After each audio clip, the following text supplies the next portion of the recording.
ఒక సత్యాన్ని సాధించే నిమిత్తమై హరిశ్చంద్రుడు ఎన్ని విధములైనటువంటి కష్టములకు గురి అయ్యాడు. For the sake of achieving something great and good, to what extent Harishchandra made sacrifices and subjected himself పతిని to అనుసరించే difficulties. నిమిత్తమై ఆ చంద్రమతి ఎన్ని విధములైనటువంటి సహనములు పొందినది. To follow the husband and the path laid down my husband. What తల్లిదండ్రుల ఆజ్ఞలను శిరసావహించి ఆ యొక్క లోహితాసుడు ఎంత వినయాన్ని ప్రకటితం గావించాడు.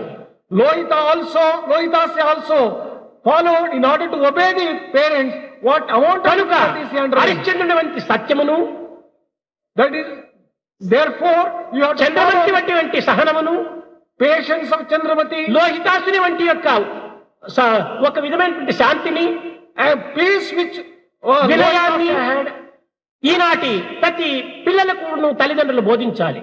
Every small child has to teach to their parents. ఈ లేత హృదయం నుండియే ఈ పిల్లల యొక్క హృదయాన్ని సరి అయినటువంటి యొక్క మృదుమధురంగా మార్చినప్పుడే భవిష్యత్తు వారు అనేక విధమైనటువంటి సుఖ సంతోషములు అనుభవించగలరు.